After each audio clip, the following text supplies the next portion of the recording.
बच्चा, आज हम कक्षा 8 विषय विज्ञान पाठ 2 सूक्ष्म जीव मित्रवत एवं शत्रु जो पढ़ रहे हैं उसके अंतर्गत आज हम मित्रवत सूक्ष्म जीव के बारे में पढ़ेंगे, जिनमें 2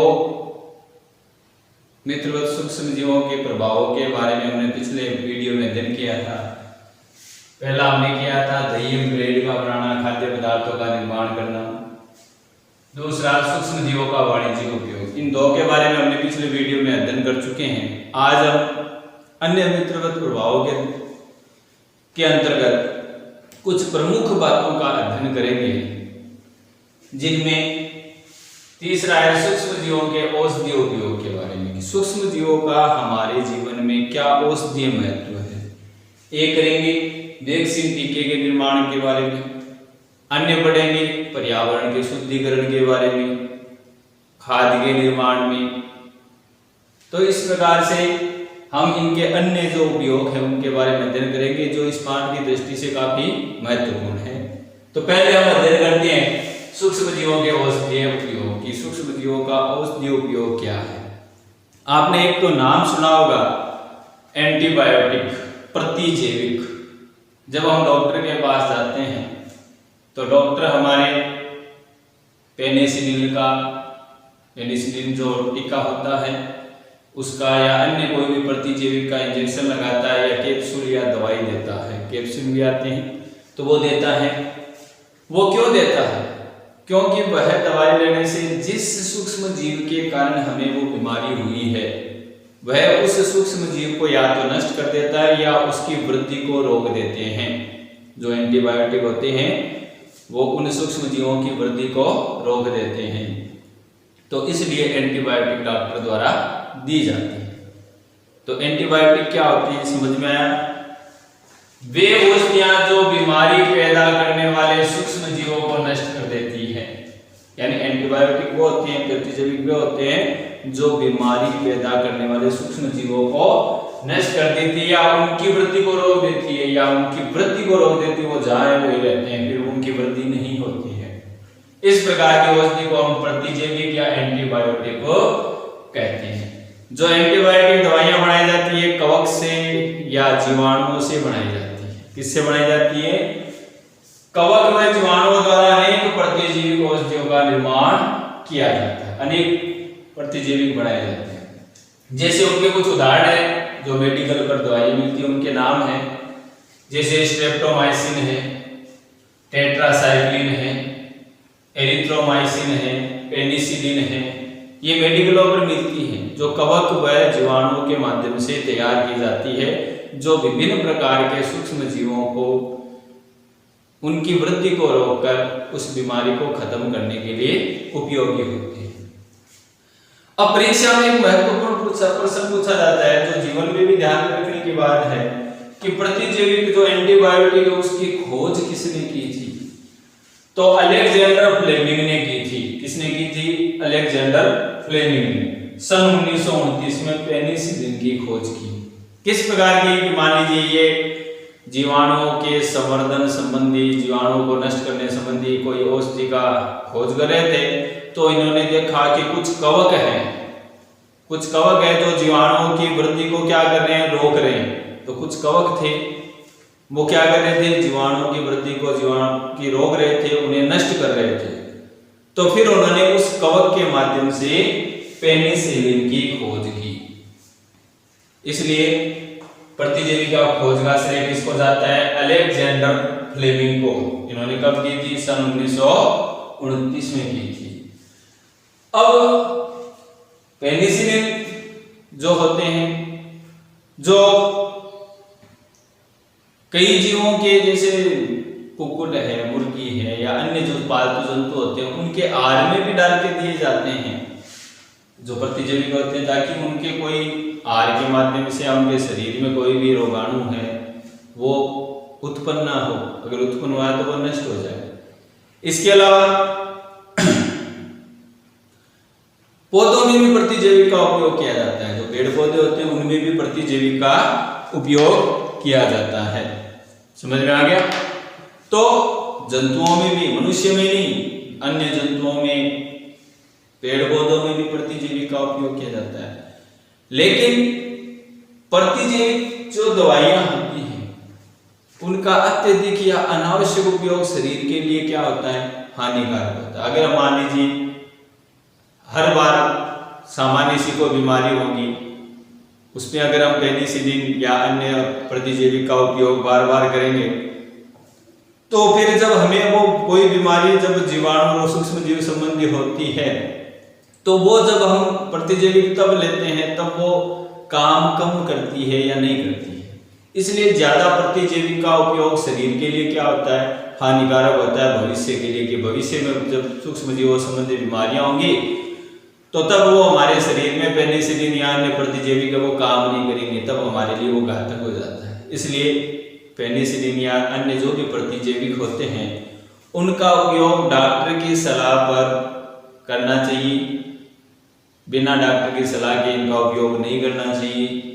और अगर कोई कोर्स है, डॉक्टर कोर्स देता है तो उसको भी पूरा करना चाहिए, उस ऐसे नहीं उसको हम बीच में छोड़ दें।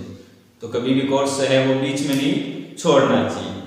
इसके अलावा एक विशेष बात ध्यान रखनी है कि जैसे हमारे सामान्य सर्दी जुकाम फ्लू जो होते हैं वो वायरस जनित होते हैं, उन पर प्रतिजैविक कार्य नहीं करता, ये ध्यान रखना। सर्दी जुकाम फ्लू बुखार जो होते हैं, सर्दी जुकाम फ्लू में प्रतिजैविक प्रभावशाली नहीं है, यानी उन पर प्रभावशाली नहीं है। जुकाम हो गई तो आपके प्रतिजैविक कोई काम नहीं करेगा, ठीक है, सर्दी होगी कोई काम नहीं करेगा। तो कहने का मतलब सर्दी जुकाम फ्लू में प्रतिजैविक कारगर नहीं होता है। क्यों नहीं होता है? क्योंकि यह विषाणु वायरस द्वारा, वायरस जनित रोग है। कौन सा रोग है? वायरस जनित रोग है, विषाणु जनित रोग है। और विषाणु जनित रोगों पर प्रतिजैविक कार्य नहीं करते क्योंकि ये जीवाणु कवक उन पे ही कार्य करते हैं। तो ये हो गया तीसरा सूक्ष्म जीवों का औषधि उपयोग। अब चौथा है उपयोग पढ़ते हैं वैक्सीन, टीका का। अब टीका कैसे बनते हैं? हमारे शरीर में क्या होता है, टीका जैसे कोई रोगाणु हमारे शरीर में प्रवेश करता है तो हमारे शरीर के अंदर जो प्रतिरक्षा तंत्र होता है जो विभिन्न बीमारियों से लड़ता है, उसमें जब कोई भी रोगाणु हमारे शरीर में प्रवेश करता है तो प्रतिरक्षा तंत्र क्या करता है, उस रोगाणु के विपरीत कार्य करने के लिए हमारे शरीर में प्रतिरक्षी का निर्माण होता है और वो प्रतिरक्षी उस रोगाणु से लड़कर उसे नष्ट करते हैं, उसे मार देते हैं और हम उस बीमारी से ठीक हो जाते हैं। इसी सिद्धांत पर टीका कार्य करता है। तो टीका क्या होता है? टीका क्या होता है? कोई निष्क्रिय सूक्ष्म जीव होते हैं जो निष्क्रिय होते हैं, प्रभावशाली नहीं होते, बीमारी नहीं फैलाते। निष्क्रिय या मरे हुए कहते हैं, निष्क्रिय या मृत सूक्ष्म जीवों को हमारे शरीर में टीके के माध्यम से, इंजेक्शन या किसी अन्य माध्यम से शरीर में क्या करवाए जाते हैं, प्रवेश कराए जाते हैं और हमारा शरीर उन मृत या निष्क्रिय जो रोगाणु होते हैं उनके विरुद्ध कार्य करते हुए प्रतिरक्षी बनाता है और वो प्रतिरक्षी स्थायी होते हैं हमारे शरीर में। जब तक हम जीते हैं वो प्रतिरक्षी हमारे शरीर में रहते हैं और जब वो रोगाणु, अभी तो हमने मृत और निष्क्रिय प्रवेश कराए, जब वो रोगाणु जीवित अपने शरीर में प्रवेश करेगा तो जो प्रतिरक्षी हमारे शरीर में टीके के माध्यम से उत्पन्न किए गए वो प्रतिरक्षी भविष्य में उन रोगाणुओं से हमारी क्या करेगा, शरीर की सुरक्षा करेगा ताकि हम भविष्य में उस बीमारी से बच सकें। तो ये टीका होता है, मतलब भविष्य के लिए तैयार किए, ये शरीर में प्रतिरक्षी का निर्माण किया जाता है, उस बीमारी के विरुद्ध, उन रोगाणुओं के विरुद्ध किया जाता है। तो वैक्सीन या टीके का निर्माण चौथा है। इसमें क्या होता है, मृत अथवा निष्क्रिय सूक्ष्म जीवों को टीके के माध्यम से प्रवेश करवाकर शरीर में विभिन्न रोगों के प्रतिरक्षी उत्पन्न किए जाते हैं। विभिन्न रोगों के प्रतिरक्षी जो उन रोगों के रोगाणुओं से हमारे शरीर की क्या करते हैं, सुरक्षा करते हैं। तो वो उत्पन्न किए जाते हैं शरीर के अंदर जो जीवन भर हमारे उन रोगों से क्या करेगा, रक्षा करता है, जो रोग कारकों को नष्ट कर देते हैं। जो वो रोग कारक जब हमारे शरीर के संपर्क में आएंगे तो उनको नष्ट कर देते हैं। ये प्रतिरक्षी शरीर में जीवन भर रहते हैं तथा हमारे शरीर के सूक्ष्म जीवों से क्या करते हैं, इस प्रकार टीका वैक्सीन क्या करता है, कार्य करता है। अनेक प्रकार के टीके, हैजा का, क्षय का, चेचक का, हेपेटाइटिस का टीका, खसरा का टीका, पोलियो का टीका। पोलियो का टीका इंजेक्शन के माध्यम से नहीं लगता। आपने टीवी में, समाचार पत्रों में या बचपन में आपने टीके लिए भी होंगे कि ये बूंद 2 बूंद पिलाई जाती है मुंह के में अंदर, बूंद के माध्यम से, ये लिक्विड के माध्यम से शरीर में प्रवेश कराई जाती है। बाकी टीके होते हैं वो इंजेक्शन के माध्यम से लगाए जाते हैं। तो आपने छोटा बच्चा जब जन्म लेता है तो उसके जन्म से लेके जब तक वो 5 साल का नहीं होता तब तक उसके टीके लगते रहते हैं। कभी चेचक का लगा, कभी खसरा का लगा, कभी अन्य टीके लगे। तो वो टीके क्या होते हैं? उन बच्चों के जीवन को सुरक्षित रखने के लिए, उन्हें उन बीमारियों से बचाने के लिए बचपन से उनके शरीर में प्रतिरक्षियों के निर्माण के अंतर्गत लगाए जाते हैं। ठीक है, तो ये विभिन्न प्रकार के टीके हैं जो शरीर में लगाए जाते हैं। जैसे अपने लोग के लग जाती है तो हम टीका लगा के आते हैं, टिटनेस का टीका, तो वो भी एक टीका ही है जो हमारी रोगाणुओं से क्या करता है? सुरक्षा करता है। तो अब बात करते हैं कि टीके की खोज किसने की थी। तो नाम है एडवर्ड जेनर। टीके की खोज करने वाले वैज्ञानिक का नाम क्या है? Edward Jenner. उन्होंने सर्वप्रथम 1978 में चेचक के टीके की खोज की थी। अपने भारत में, विश्व में चेचक एक समय में महामारी था। जैसे अभी वर्तमान में कोरोना है वैसे ही एक महामारी की तरह फैला था। तो उसके बाद में चेचक के टीके की खोज हुई थी। तो ये आज भारत में चेचक लगभग क्या हो गए? समाप्त हो गए। पोलियो है वो लगभग क्या हो गए? समाप्त हो गया। तो ये इन टीके के कारण ही संभव हो पाया है। तो ये अगला हो गया वैक्सीन का। अब आगे हम बढ़ते हैं कि जो हम सूक्ष्म जीव होते हैं उनके अन्य उपयोग क्या है।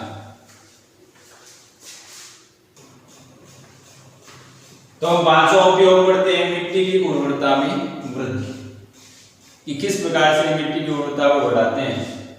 तो मिट्टी में क्या होते हैं? कुछ जीवाणु होते हैं। जैसे फलीदार जो पौधे होते हैं ना, जैसे मटर का पौधा, चने का पौधा, उनकी जो जड़ें होती है उनमें राइजोबियम नामक जीवाणु पाया जाता है। राइजोबियम नामक जीवाणु पाया जाता है जो वायुमंडल की जो नाइट्रोजन होती है, नाइट्रोजन मतलब N2, वायुमंडल में नाइट्रोजन N2 के रूप में रहती है। वायुमंडल के N2 को, नाइट्रोजन गैस को पौधे ग्रहण नहीं कर सकते। और नाइट्रोजन एक बहुत उपयोगी पदार्थ है जो पौधों की वृद्धि के लिए आवश्यक है। पौधे में भोज्य पदार्थ निर्माण के लिए आवश्यक है, तो N2 का उपयोग नहीं कर सकते। तो ये जो राइजोबियम जीवाणु है या जो नीलहरित शैवाल जो होते हैं वो क्या करते हैं? इस नाइट्रोजन को नाइट्रेट या नाइट्राइट में बदल देते हैं। नाइट्रेट या किस में बदल देते हैं? नाइट्राइट में। तो नाइट्रेट है या जो नाइट्राइट है उसमें परिवर्तित कर देते हैं जिससे पौधे उसको ग्रहण कर सकते हैं। बिना नाइट्रेट नाइट्राइट में बदले पौधे उसका अवशोषण नहीं कर सकते। पौधों के लिए अवशोषण के लिए नाइट्रोजन का नाइट्रेट या नाइट्राइट में बदलना क्या होता है? आवश्यक होता है। तो ये नाइट्रेट नाइट्राइट में बदलेंगे तभी पौधे उसको अवशोषण करेंगे, उसको ग्रहण करेंगे और भोज्य पदार्थों का यानी अपने वृद्धि के लिए उपयोग करेंगे। तो कुछ जीवाणु एवं नीलहरित शैवाल वायुमंडलीय नाइट्रोजन का स्थिरीकरण करते हैं जिससे मृदा में नाइट्रोजन का क्या होता है? संवर्धन। किस रूप में? नाइट्रेट नाइट्राइट के रूप में। तथा मिट्टी की उर्वरता में क्या होती है? वृद्धि, जिससे पौधे उस मृदा में तेजी से वृद्धि करते हैं। सामान्यतः नाइट्रोजन स्थिरी कारक कहते हैं। तो ये जो सूक्ष्म जीव होते हैं इनको क्या, इन जीवों को जो सूक्ष्म जीव होते हैं ना, जैसे नीलहरित शैवाल या राइजोबियम जीवाणु हैं, उनको नाइट्रोजन स्थिरी कारक कहते हैं। ठीक है।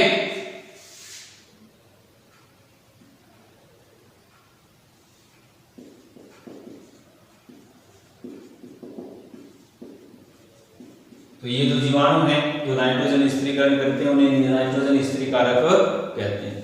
तो ये पांचवा उपयोग हो गया। छठा उपयोग क्या है? पर्यावरण का शुद्धिकरण और खाद का निर्माण। अपने घरों में जैसे चाय पत्ती काम में लेने के बाद या जो सब्जी के छिलके होते हैं या गाय का गोबर होता है या जो भी है, जो भी अवशिष्ट पदार्थ वो पर्यावरण के लिए हानिकारक होते हैं क्योंकि वो गंदगी है, कचरा है। तो जो मिट्टी में उपस्थित जो सूक्ष्म जीव होते हैं वो क्या करते हैं? उनका अपघटन कर देते हैं। मिट्टी में अंदर छोटे छोटे सूक्ष्म जीव होते हैं, वो उन अपशिष्ट पदार्थों का जो घरों से निकलता है या गायों का या जो मलमूत्र होते हैं उनका क्या कर देते हैं? अपघटन कर देते हैं और अपघटन करके उन्हें सरल पदार्थों में तोड़ देते हैं। ठीक है, तो जिससे वो खाद बन जाती है। उस खाद का उपयोग पौधे अपनी वृद्धि के लिए करते हैं। तो इस प्रकार से वो पर्यावरण का शुद्धिकरण भी करते हैं, मतलब गंदगी को समाप्त भी करते हैं और खाद का निर्माण करते हैं, दोनों काम हो जाते हैं। तो मिट्टी में उपस्थित जो सूक्ष्म जीव होते हैं वो सूक्ष्म जीव जंतुओं एवं पेड़ पौधों के अवशेष, चाहे वो पेड़ पौधों की पत्तियां हो या कोई भी जीव जंतु मर गया हो तो उनके अवशेषों व उनके अवशिष्ट पदार्थ चाहे मलमूत्र हो कोई भी हो को अपघटित करके नष्ट कर देते हैं और जिससे पर्यावरण का शुद्धिकरण होता है तथा अपघटन से खाद का निर्माण होता है। पर्यावरण का शुद्धिकरण भी हो गया, खाद का निर्माण भी हो गया, जिसका उपयोग पौधे द्वारा कर लिया जाता है, जिससे पौधे वृद्धि करते हैं, उनकी उत्पादन क्षमता में वृद्धि होती है और कचरा भी समाप्त हो गया। पर्यावरण का क्या हो गया? शुद्धिकरण भी हो गया और खाद भी बन गई। अपना शरीर है या कोई भी जंतु का शरीर है अनेक पोषक तत्वों से मिलकर बना होता है। वो पोषक तत्व वापिस किसको मिल जाते हैं? पादप को मिल जाते हैं। तो जो पोषक तत्वों का पुनर्चक्रण चलता रहता है। तो इस प्रकार हानिकारक एवं दुर्गंध युक्त पदार्थों का सूक्ष्म जीव क्या करते हैं? निम्नीकरण कर देते हैं, उनका नष्ट कर देते हैं और पर्यावरण का क्या करते हैं? शुद्धिकरण करते हैं, जिससे पौधों को वो पदार्थ प्राप्त भी हो जाते हैं। अब जैसे कोई भी पदार्थ है वो पौधे मिट्टी से अवशोषित करते हैं, उन पदार्थों को हम भोज्य पदार्थ के रूप में ग्रहण करते हैं या अन्य जंतु ग्रहण करते हैं। जब वो जंतुओं के शरीर में चला जाता है, अब वो पोषक पदार्थ जब उस जीव जंतु के अपघटन से वापस किसको मिलता है? पौधे को। तो वो एक चक्रण चलता है जिससे पोषक पदार्थों की मिट्टी में पूर्ति होती रहती है और पौधा बार बार उस पोषक तत्वों का क्या करता है? उपयोग करता रहता है। तो हमने अभी तक क्या पढ़ा? जो सूक्ष्म जीवों के मित्रवत प्रभाव पढ़े जो हमारे लिए उपयोगी है। अगले वीडियो में हम शत्रुवत प्रभाव पढ़ेंगे कि सूक्ष्म जीव हमारे लिए हानिकारक किस प्रकार है। अभी तो हमने लाभदायक प्रभाव पढ़े, अब आगे क्या पढ़ेंगे? सूक्ष्म जीवों के हानिकारक प्रभावों के बारे में पढ़े। तो हमने इस पाठ के अंतर्गत जो लाभदायक प्रभाव उनका अध्ययन किया, अगली वीडियो में हानिकारक प्रभाव का अध्ययन करेंगे। तब तक के लिए धन्यवाद। जय हिंद।